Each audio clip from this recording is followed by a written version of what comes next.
નમસ્કાર મિત્રો, વેધર ઇન્ફોર્મેશનમાં આપનું સ્વાગત છે અને હું છું પરેશ। આજના વિડીયોમાં આપણે માહિતી આપવાની છે પવન, ગરમી, ઉકળાટ અને વાદળછાયું વાતાવરણ હવે ક્યારે ખુલ્લું થશે તે વિશેની સંપૂર્ણ માહિતી આપવાની છે। સૌપ્રથમ તો હું આપને એ જણાવી દઉં કે જે આપણા વાર્ષિક કાર્યક્રમ મુજબ જણાવ્યું હતું, ટૂંકા ગાળાની આગાહીમાં પણ આપણે જણાવ્યું છે કે ઓગસ્ટ મહિનાના શરૂઆતના 10-15 દિવસ આપણે વરાપનો માહોલ જોવા મળશે। એ જ પ્રકારની અત્યારે આપણે વરાપ ચાલી રહી છે। છૂટાછવાયા ક્યાંક ઝાપટા પડતા હશે પણ એકદમ વરાપનો માહોલ ચાલી રહ્યો છે, છતાં પણ અલગ અલગ વિસ્તારોમાં વધારે પડતા ઘાટા વાદળ છવાયેલા હશે। અનેક મિત્રોને સવાલ થતો હશે કે એટલા ઘાટા વાદળ છે છતાં પણ વરસાદ કેમ નહીં? કેમ કે વરસાદ તો ત્યારે જ આવે કે 700 HPA લેવલે અથવા તો 850 HPA લેવલથી કોઈ સિસ્ટમ પસાર થાય ત્યારે આપણે વરસાદો પડતા હોય। અત્યારે જે વાદળ છે એ હાઈ લેવલના વાદળ કહેવામાં આવે છે, એટલે કે 500 HPA લેવલની ઊંચાઈ ઉપર વાદળ છે। 500 HPA એટલે સામાન્ય રીતે જોવા જઈએ તો 5.5 કિલોમીટર, જમીનથી 5.5 કિલોમીટર ઊંચા આ વાદળ છે। અને આ વાદળ છે વરસાદ આપે એવા વાદળ ન હોય,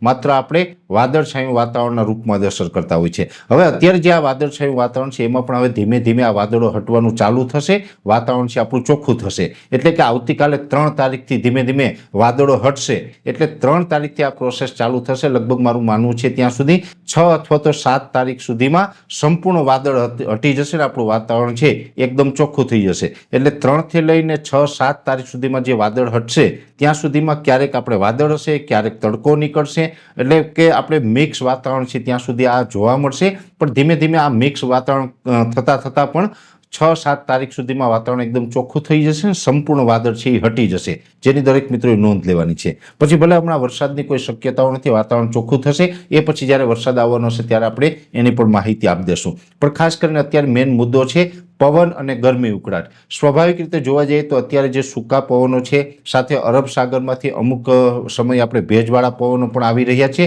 જેને કારણે હવે હ્યુમિડિટી છે એમાં ધીમે ધીમે વધારો થઈ રહ્યો છે। હ્યુમિડિટીમાં વધારો થઈ રહ્યો છે જેને કારણે આપણે સવાર, સાંજ અને બપોરના સમયે આપણે ગરમી, ઉકળાટ અને બફારાનો અહેસાસ થતો હશે। આમ જોવા જઈએ તો જુલાઈ મહિનાના છેલ્લા અઠવાડિયાની અંદર વાતાવરણ છે એમાં ઠંડક પ્રસરી હતી, ત્યારે એવું લાગતું હતું કે હવે તો ખૂબ ઠંડુ વાતાવરણ થતું જશે। પણ જેવી રીતના અત્યારે આપણે વરાપનો માહોલ જોવા મળી રહ્યો છે, વાદળ પણ હટવાના છે અને અરબ સાગરમાંથી ભેજવાળા પવન ચાલી રહ્યા છે, જેને કારણે ગરમી, ઉકળાટ અને બફારો છે એમાં હવે ધીમે ધીમે વધારો થતો જશે અને 10 તારીખ સુધી આપણે ગરમી, ઉકળાટ છે એ યથાવત રહે તેવી શક્યતાઓ હાલ લાગી રહી છે। અને આ ગરમી ઉકળાટમાં પણ ખાસ કરીને જોવા જઈએ તો સૌરાષ્ટ્રના દરિયાઈ કાંઠાના તમામ જિલ્લાઓ, કચ્છના તમામ વિસ્તારો છે અને દક્ષિણ ગુજરાતના જે દરિયાઈ કાંઠાના વિસ્તારો છે તેમાં ગરમી ઉકળાટનું પ્રમાણ વધારે રહેશે। બીજા વિસ્તારોની અંદર ગરમી ઉકળાટ રહેશે પણ સામાન્યથી મધ્યમ ગરમી ઉકળાટ જોવા મળે તેવું એક અનુમાન છે। અને અત્યારે જે પવનની વાત કરવા જઈએ તો પવનની ઝડપ, આમ તો જે જુલાઈ મહિનાનું છેલ્લું અઠવાડિયું હતું તેમાં પવનની ઝડપમાં વધારો થયો હતો, ત્યારે પણ આપણે માહિતી આપી હતી કે એવરેજ પવનની ઝડપ છે 20 થી લઈને 25 કિલોમીટર પ્રતિ કલાકની ઝડપ થઈ ચૂકી હતી અને ગસ્ટિંગ છે 30 થી 35ના હતા। પણ હવે આવતીકાલથી આ પવનની ઝડપમાં ઘણો બધો ઘટાડો થશે। આવતીકાલથી પવનની ઝડપમાં ઘટાડો થશે એટલે ઓગસ્ટ મહિનાના પ્રથમ અઠવાડિયામાં જે નોર્મલ પવન હોય એટલે કે 15 થી 20 કિલોમીટર પ્રતિ કલાકની ઝડપ પવનની થઈ જવાની છે। અને જે ગસ્ટિંગ છે એટલે ગમે ત્યારે ઝટકાના પવનો જે વધારે સ્પીડથી આવતા હતા એ ઝટકાના પવનો પણ બંધ થશે। ઝટકાના પવનો જે છે, ગસ્ટિંગ છે એ ખૂબ ઓછા આવશે અને આવશે તો પણ એની મેક્સિમમ સ્પીડ છે એ 18 થી લઈ અને 22 કિલોમીટર પ્રતિ કલાકની ઝડપ હશે। એટલે ખાસ કરીને ગરમી ઉકળાટની અંદર વધારો થશે અને એ સાથે પવનની ઝડપ છે હવે ઘટવાની છે।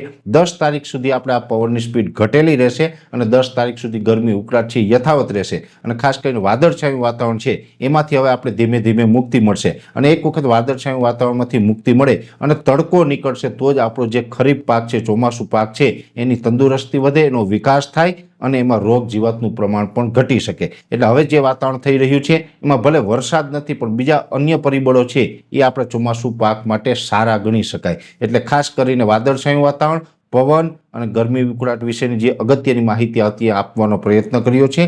વિશેષ માહિતી છે નેક્સ્ટ વિડીયોમાં આપવામાં આવશે। અત્યારે આ વિડીયોની અંદર એટલું જ। અંતમાં દરેક મિત્રોને વિનંતી રહેશે વિડીયોને લાઇક આપીને દરેક ગ્રુપમાં શેર કરવો, ચેનલને સબસ્ક્રાઇબ કરી લેવી અને જો તમે અમને ફેસબુક પેજ ઉપર જોઈ રહ્યા હોય તો અમારા ફેસબુક પેજને પણ ફોલો કરજો। રજા આપશો। નમસ્કાર।